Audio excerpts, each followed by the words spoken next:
Good evening, YouTube, and welcome back to Paisano's Music and Vinyl Talk. I am your host, Paisano. Tonight, we're going to talk about Traffic, a pretty successful rock group, although they dabbled a lot in folk, psychedelia, as was the custom back in the late 60s. Very psychedelic time. And they had a string of pretty successful albums. I reviewed their debut, which was called Mr. Fantasy, earlier in the channel. If you haven't seen it, go back and check it out, please. And while we're on the subject of checking things out,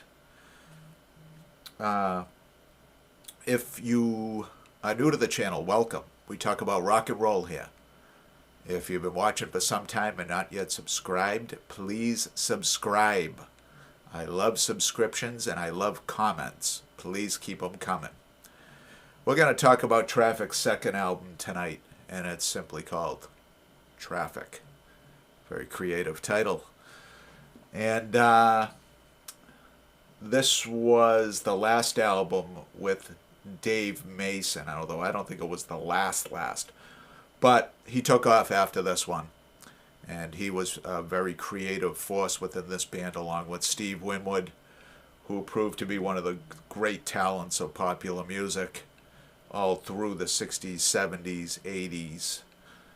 And just a fantastic musician, lyricist, musician, a true talent. And he was kind of a child prodigy when he was with his first group, the Spencer Davis group. He quickly outgrew Spencer Davis himself and moved on to form Traffic. He's together they were a force, along with Jim Capaldi, the drummer, and Chris Wood, the flute and saxophone player. He was a woodwind instrument player. Chris Wood was very talented. The whole group was very talented. There was no way these guys weren't going to produce some quality material, and this was no exception. And this was the first time I listened to this album from start to finish in many, many years. I've had it since the mid-'80s. Probably bought it at Quincy Records, although I can't be sure. But I was surprised by how good it sounded. I'm like, who produced this?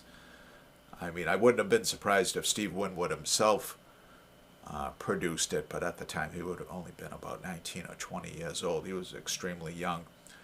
But I saw Jimmy Miller, the legendary producer Jimmy Miller, along with engineers Eddie Kramer and Glyn Johns, I believe. I mean, you are not going to have a crappy sounding album with those people in control, let me tell you. Yeah, Glyn Johns, Eddie Kramer, Terry Brown, along with Jimmy Miller. Wow. Yeah, you're going to have a good sound. You're going to have a good sounding record with that group. And this was no exception. That was the first thing that struck me, was just how good it sounded. The songs are, everything you'd expect from a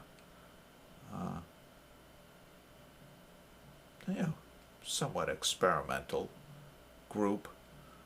A lot of hit and miss on here. Let's go over the track listing. Side 1, You Can All Join In. Pearly Queen, Don't Be Sad. Who Knows What Tomorrow May Bring. And Feelin' Alright. Feelin' Alright was the only single released off of this album. Side 2 starts with Vagabond Virgin, 40,000 Headmen, Crying to Be Heard, No Time to Live, and it ends with Means to an End. This album did quite well on the U.S. Billboard 200, got to number 17. Pretty damn good. Not too shabby at all. It was an enjoyable listen, and the record's in very good shape. I definitely enjoyed it. There's a shot of the band as they appeared in 1968. The back, see a little red cutout with Traffic on it. And inside there's a picture of 3 of the 4 members: Steve Winwood, Dave Mason, and Chris Wood. I don't know where Jim Capaldi was during this photo shoot. I don't know if he was left off intentionally. But there's some liner notes by Jimmy Miller in there. Yeah, not a bad album. Let's take a look at the vinyl, shall we? They were on Island. Island. They were up and coming at this point. Shot of the vinyl. Classic Island label. Later the home of Bob Marley and the Wailers. They were on Island. I want to thank you guys for tuning in. What will Paisano dig up next week? Tune in. Find out. Thank you, and good night, YouTube.